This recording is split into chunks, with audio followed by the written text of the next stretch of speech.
Bonjour à tous, je vous retrouve pour la présentation d'un livre. Il s'agit du livre Les huiles essentielles pour débutants avec 100 recettes utilisant les 30 principales huiles essentielles de Christina Antist et qui est paru aux éditions Améthyste.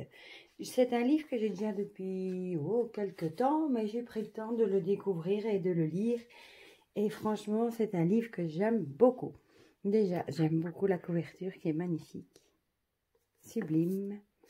Comme vous voyez, il y a des repérages de couleurs, mais ça je vais vous expliquer après. Et on va lire ensemble ce qui est écrit derrière. Alors, les huiles essentielles pour débutants met entre vos mains le pouvoir de la guérison naturelle. Ce guide très simple distille la connaissance dont vous avez besoin pour débloquer le potentiel des huiles essentielles les plus fréquentes. Fabriquez des remèdes nourrissants, naturels et abordables pour traiter toute une série de problèmes de santé. Réalisez vos propres soins pour la peau et vos produits de nettoyage. Explorez les nombreuses applications modernes des huiles essentielles, de la phytothérapie à l'aromathérapie et à la beauté naturelle. Découvrez des profils détaillés des arômes et des actions thérapeutiques des 30 huiles essentielles les plus appréciées. Travaillez sans risque avec des conseils d'utilisation pendant la grossesse et des instructions sur les dilutions adaptées aux bébés et aux enfants. Vous pouvez commencer dès maintenant avec n'importe laquelle de ces recettes, des 100 recettes de ce livre pour la santé et la maison. Il est au tout petit prix de 14 €. Franchement, pour un livre aussi intéressant et d'aussi bonne qualité, c'est pas cher. Donc, je vais pousser. Moi, j'ai un petit coffret comme ça en bois où je mets toutes mes huiles essentielles que j'emploie le plus. Voilà. Donc, déjà, l'intérieur est super beau. Comme vous voyez, j'aime bien le papier aussi. Une petite dédicace. Donc, on a le sommaire. Il se compose dans la première partie une introduction et comment se servir des huiles essentielles. En partie 2, on a le profil des huiles végétales les plus populaires. Ensuite, le profil de 38 huiles essentielles pour débutants. Et ensuite, la partie 3, c'est des recettes et des applications. Et là, c'est classé par domaine pour la santé, le bien-être émotionnel, la famille, les soins pour prendre soin de soi et pour la maison. Et alors là, la suite, un glossaire, un kit de voyage, documentation, un index des recettes, un index des problèmes de santé et un index général. Voilà, voilà. Donc, une introduction. C'est tout des belles illustrations. Voilà, voilà. Bon, ça, je ne vais pas vous la lire. Pour commencer, là, on nous explique une introduction aux huiles essentielles. Quelles sont les huiles essentielles? Il y a 2 distillations à la vapeur et pression à froid. L'utilisation des huiles essentielles au fil du temps. On a toujours employé les plantes, les huiles essentielles depuis des lustres et des lustres pour soigner avant que, dans le temps, le Moyen-Âge, où on n'avait pas tous les progrès de la médecine actuelle, les médicaments et tout ça. Voilà, voilà. Qu'est-ce que l'aromathérapie? Bon, là, on nous explique que ça peut servir localement ou oralement ou en inhalation. Comment se servir des huiles essentielles? Ce qui est important, la qualité de l'huile. Là, on nous explique comment lire les étiquettes, voir comment elles sont conditionnées. Voilà, voilà. Voir si c'est une entreprise qui n'a pas des pratiques dangereuses. Parce que, bon, il faut savoir qu'il faut quand même acheter des bonnes. Moi, je préfère les acheter en pharmacie. J'ai la chance d'habiter à moins d'1 kilomètre des pharmacies Baudou. L'usine est en Belgique, du docteur Dominique Baudou, qui est assez connu dans la matière et qui vend les huiles essentielles Pranarum. Et je les paye peut-être un peu plus cher, mais bon. Et j'en ai aussi de chez Aromazone. Alors, la sécurité. Il faut faire attention. Certaines, on ne peut pas les ingérer ou elles peuvent être dangereuses. La phototoxicité aussi, avec certaines, on ne peut pas aller au soleil si on les applique sur la peau parce qu'on peut avoir des taches qui peuvent apparaître. Pendant la grossesse, là, il faut faire hyper attention. Il y en a qu'on peut prendre, mais Il faut vraiment être très prudent. Moi, personnellement, quand j'étais enceinte, je n'osais pas. J'avais trop peur de faire une bêtise. Pour les bébés, les petits-enfants, c'est le même. Il faut être très prudent. Tout ce qu'il faut savoir pour commencer. Les huiles essentielles, les huiles porteuses, c'est-à-dire les huiles qu'on emploie. Par exemple, quand on veut faire des massages ou des choses comme ça, pour diluer l'huile essentielle, pour ne pas l'appliquer pure sur la peau. Les outils, les diffuseurs, ça moi j'emploie énormément, j'en ai un dans mon salon et j'adore. Moi j'ai un distillation comme on dit, on met de l'eau, les huiles essentielles et alors ça diffuse une brume avec l'huile essentielle. J'aime beaucoup faire à l'eucalyptus pendant l'hiver. Des inhalateurs, des roll-on, ça j'en fais de plus en plus. J'en ai déjà fait pour les boutons, des flacons en verre sombre parce qu'il faut éviter d'exposer les huiles essentielles aux UV du soleil parce que du coup elles perdent leur bienfait. Bol en verre, autres ingrédients, les sels de bain, comme j'en ai déjà parlé dans une autre vidéo, le sel d'Epsom par exemple, le savon de Castille, le beurre de karité, la cire d'abeille, extrait d'amamélis. Alors on nous explique les applications, à quoi ça peut servir, à faire des baumes, des lotions, des crèmes. Enfin, il y a vraiment multitude de choses. On nous explique la dilution aussi. Toujours intéressant aussi. Comment faire des mélanges. Voilà. C'est toujours intéressant à lire. Alors, en partie 2, c'est tout ce qui est les profils des huiles végétales. Donc, il y en a, je sais, plusieurs. Les huiles les plus populaires, bon, j'ai mis des post-it pour vous y retrouver. Par exemple, l'huile d'amande douce. Ça nous donne une petite explication comment on la fabrique. Pourquoi elle est bonne, pour quelle application, etc. Avantages et inconvénients, risques et sécurité. Donc ça, c'est pour toutes les huiles. Et vous voyez, dans le livre, on a facile à les retrouver parce que la tranche est colorée en couleur saumon.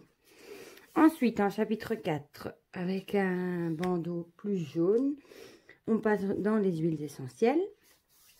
Alors, on va prendre une qu'on connaît. Hein. Par exemple, le titri ou l'amande poivrée. Celle-là, tout le monde connaît. Voilà. Son nom en latin, à quoi elle sert, les origines, comment elle est, les méthodes d'extraction, sa description, précautions à prendre, ses utilisations et ses applications. Et alors, les actions thérapeutiques et avec lesquelles huiles essentielles, elles s'associent bien. Et alors, si jamais on n'en a pas, l'huile essentielle de substitution qu'on peut employer, par exemple, ici, l'amande verte. Donc ici, comme vous voyez, on a aussi facile à les reconnaître parce que la tranche, on sait directement que la tranche jaune, c'est pour les huiles essentielles. Alors ici, on passe aux recettes et aux applications, en chapitre 5, par exemple pour la santé, et on retrouve toute la liste des recettes qu'on va retrouver dedans. Donc il y a des mélanges pour diffuseurs, des savons, des baumes pectorales pour mieux respirer. Celui-ci, j'ai bien envie de le faire en hiver. Même des fondants parfumés, ça pour mieux respirer, c'est génial. Des roll-on pour les maux de tête, des lotions anti-démangeaison, des huiles pour enlever les verrues, des roll-on pour les maux de ventre. Ben, on va par exemple prendre le baume pectorant. Comme ça, je vais vous montrer l'exemple. Voilà. Donc, c'est en application localisée. C'est sans danger au-delà de 2 ans. Celui-ci, j'ai vraiment envie de... Non, ici, je me trompe de page. Application localisée sans danger au-delà de 6 ans. Et évidemment, ne pas utiliser en cas de grossesse ou d'allaitement. C'est vrai, quand on allaite, il faut aussi faire très attention. Voilà, en cas de toux ou de congestion, ce baume pectoral classique peut aider tout le monde à mieux respirer. Ça, j'ai envie de la faire cet hiver pour mes enfants, pour moi aussi d'ailleurs. Et il faut de l'huile de noix de coco non raffinée, de la cire d'abeille, des huiles essentielles d'eucalyptus, de menthe poivrée, de lavande et de marjolaine à coquille. Donc, c'est pas trop difficile à trouver, sincèrement. Ensuite, on a la catégorie pour le bien-être émotionnel. Et là, on a aussi parfum roll-on pour des jours heureux, des fondants contre l'anxiété, spray pour le tapis de yoga du matin, mélange pour diffuseur pour aider au devoir, parfum de créativité, huile de massage pour les amoureux. Enfin, il y a vraiment plein de recettes. À la limite, si vous voulez toutes les lire, faites pause.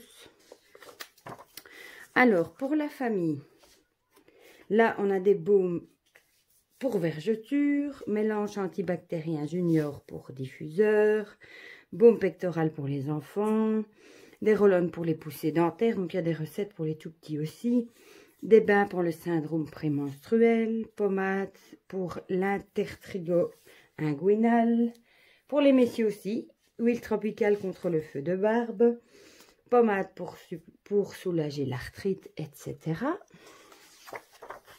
Alors, on passe à la catégorie pour prendre soin de soi, avec tous des soins, un dentifrice blanchissant, bain de bouche mentholé, des baumes à lèvres. Ça, j'aimerais bien une fois essayer d'en faire un aussi.